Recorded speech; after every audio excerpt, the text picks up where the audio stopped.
Why I hate the Maury Show. Oh boy, I've been waiting to do this rant. Now don't get me wrong, I love a good daytime talk show where everyone's favorite word usually begins with the letter F. And the Maury Show is no different. But why am I doing a rant on it? Because it's so unoriginal and so repetitive. And you want to know why? Well, to quote the angry video game nerd, where do I begin? The paternity test episodes are just annoying as hell. And I have to say, why do they keep replaying the same episodes over and over again? I may have seen I'm 15 and I know he's the father of my baby over 15 different times in the past 2 weeks. And believe me, if you've seen the Maury Show, you know exactly how it goes. First, Maury introduces the guest. And it always has the same story and the same concept. Some broad who supposedly got pregnant from her significant other, and of course, she's irate and wants a DNA test because he's claiming he's not the father. And then, he says his side of the story, and then he comes out on stage, and all hell breaks loose. Now, here's the first problem I have with this show. Whenever they come out, it's always like this. Everyone just suddenly starts screaming and swearing, including the audience. Even when the guests sit down and Maury begins to get all the facts together, the audience is still swearing. Sometimes, I can't even make out what is being said because of all the censoring. Well, imagine if I was ranting, and then all of a sudden, I started getting censored heavily. Would you watch a rant like that? Well, let me give you an example. Hi, I'm TBONE 2004, and I have a passion.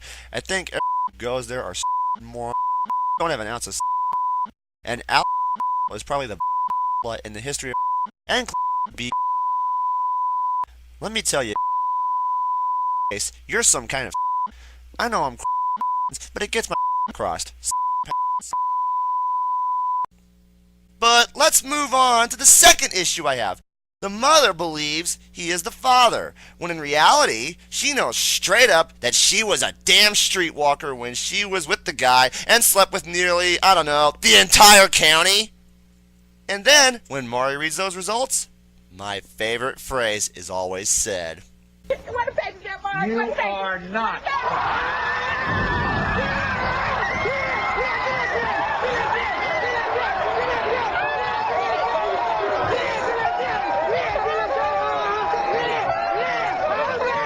And what you saw always happens. They run off stage screaming like a banshee and nosedive into the ground. And what happens next is so redundant. They come back for a second show with another guy, and 9 times out of 10, it's the same result. So what do they do now? They come back for a third show, and the same result comes up again.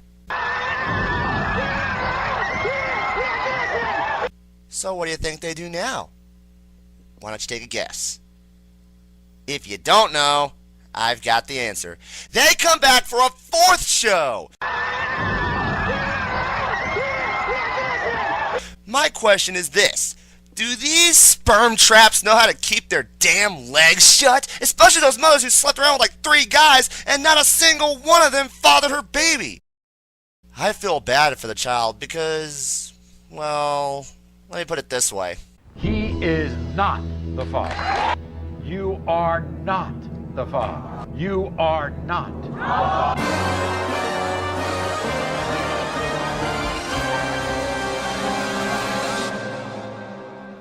Oh my God. Haiti. But then there's also the mothers who slept around when they knew it was wrong of them to do so. They love their man, supposedly, but they're like, oh, you lost your job? That's terrible. What'll we do? Well, I'll tell you what she does. She goes around and cheats on the guy with God knows how many men, and then, oops, I'm pregnant. I don't know if he's the dad or not. You'd figure he'd tell him at home, right? Yep. Well, right? Of course. Well, isn't that cute? But it's wrong! No, she has to drag him all the way to New York just to say this, and I'm quoting the mother right now. You know I love you, right? And I promise I'll always be there with you. My secret is I cheated on you, and the baby might not be yours. And yes, I said it word for word. Don't believe me? Watch an episode of Maury and tell me if it sounds familiar to you.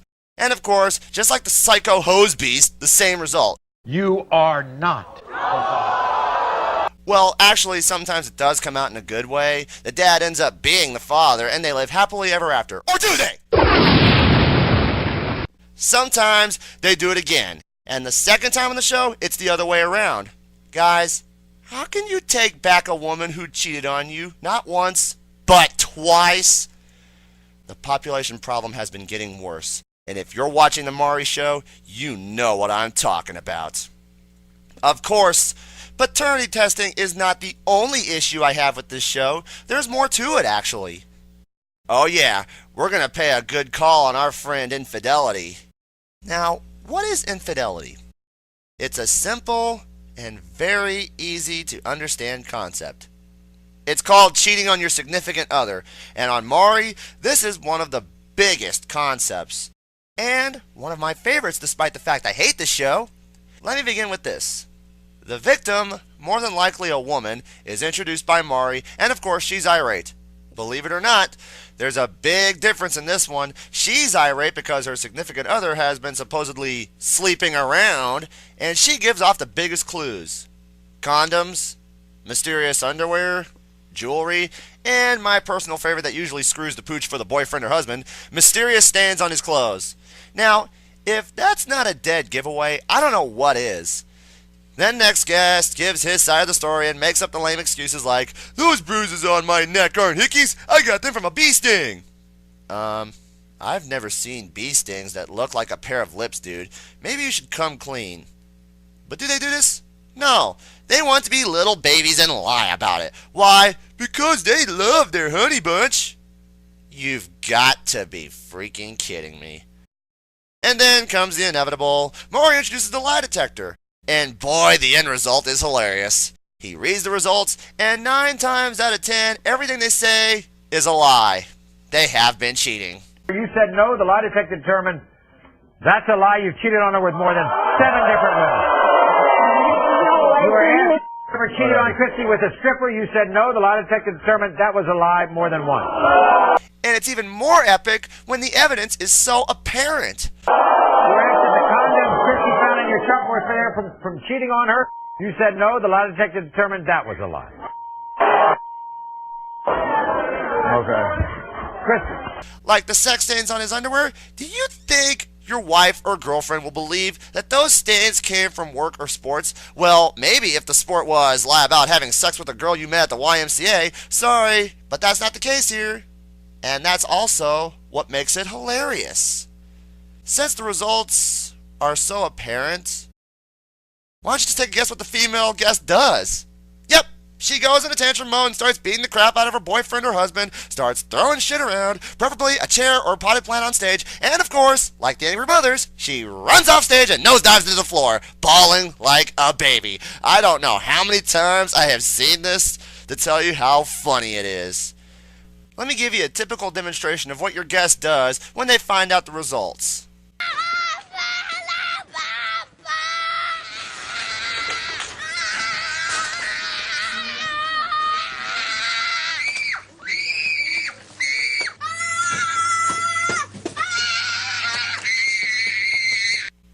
And of course, the accused comes and starts apologizing, trying to patch things up. Dude, you failed big time. You think she wants to take you back? Well, I'll get to that in just a moment. But sometimes they deny the test completely, saying things like, "That test is a lie. I never cheated on her. Give me that test again." And to add insult to injury, the guy that administers the test will sometimes stand up in the audience and say flat out, "You failed the test. You denied everything I asked you." More arguing and swearing ensues, and of course, like I said, the apologies start pouring out. But the biggest thing that drives me over the edge is the woman takes the cheating dog back. Lady, he slept with your best friend. You don't think he's going to do it again?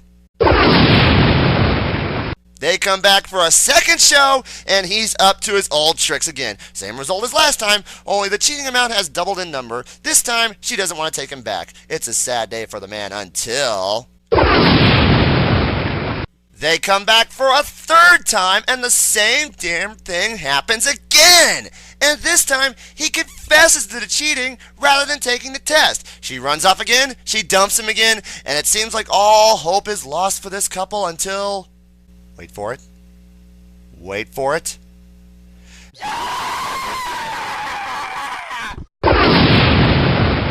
This time, the man comes on because he believes his significant other is now cheating on him.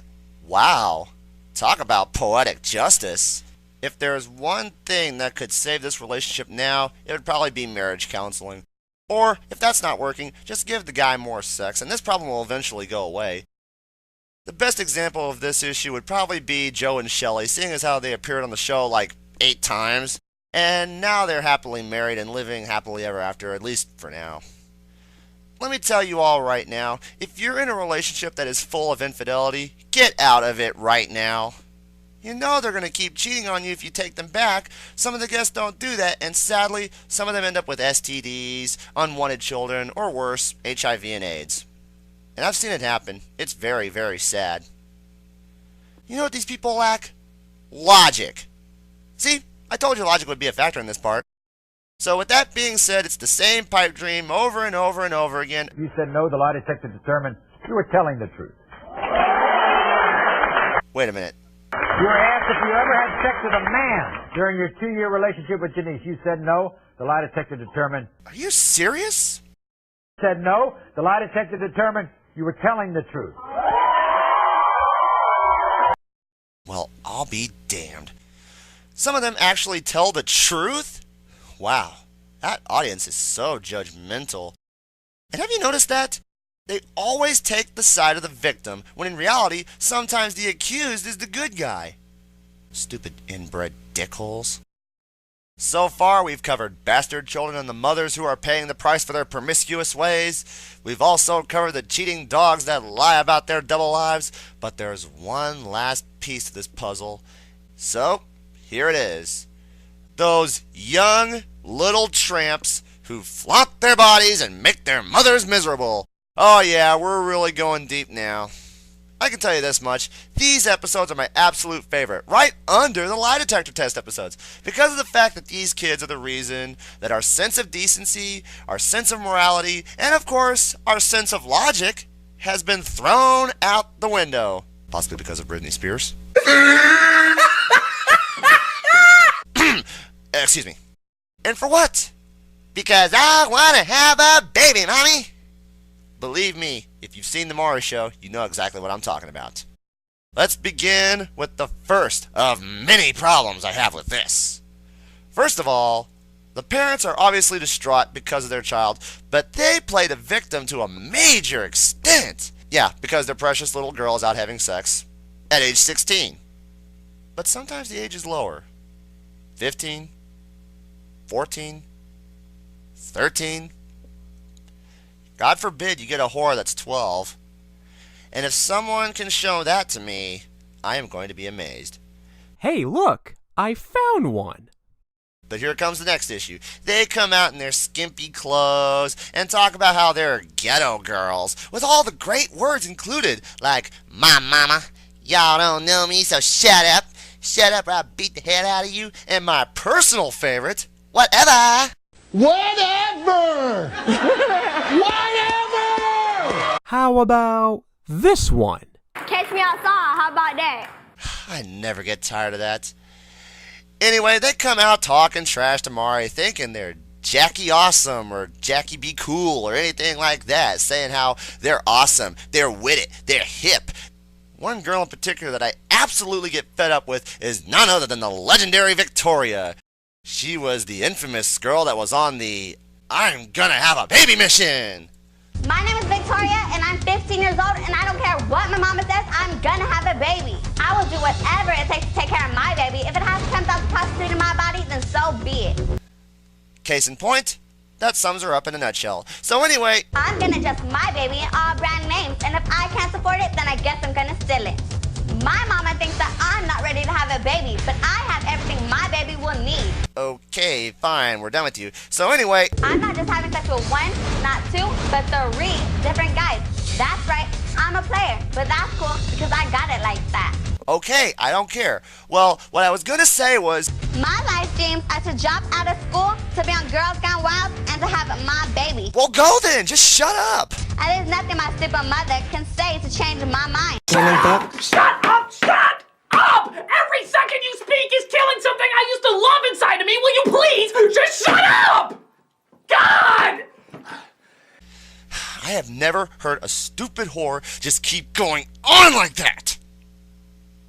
So the next thing we know, we've got maybe about 3 or 4 more of these little girls, and they all share one thing in common. They all want to get pregnant, they want to be prostitutes, they want to have sex with random men, they beat up other girls, and to top it all off, they're making an embarrassment out of our youth. Where is the logic? So finally, Maury says he's going to change these girls' lives forever. Now, how could a guy like him change these little tramps in a matter of days? He gives them an intervention. And of course, he drags them to jail or boot camp or put them in a nursery with a bunch of crying babies, wherever they can to make their lives a living nightmare. Talk about an intervention. More like talk about they're going to do it again. Trust me, folks, if there is one thing these moms should have done, it was grab the belt and beat them. That'll teach them. And D. West is too nice of a guy to scare these kids into submission. Have you ever seen his work? He's way too nice. He never stops smiling. Oh, wait a minute. He was a football player. He knows martial arts. Holy crap, you don't mess with him. Now, if I was Maury, I'd sick some crazy psycho who loves screaming every 5 seconds on these little tarts. And I've got just the person for the job. You are pukes. You are the lowest form of life on earth. You are not even human fucking beings. You are nothing but unorganized, grabastic pieces of amphibian shit. Now, if that can't make a teen girl change her ways, I think I've done the mothers a bad deal. But if it goes the other way around, I think I've done them a favor. So, there you have it. The 3 reasons why I hate the Maury Show. Yeah, sure, I may watch it for some laughs, but when it comes to excellent daytime talk show ownage, I'd go to Steve Wilkos. I'll give you an answer. Whatever! And call me a fanboy if you want, because you can't compare to my level when you know for a fact I'm beyond your level. And like I always say, it's my honest opinion, and it's as true as the morning sun. Use logic, don't cheat, know who your baby's father is, don't be a teenage whore, and you won't ever, ever, ever have to go on the Maury Show. Simple rules, people. Apply them. Until next time, YouTube.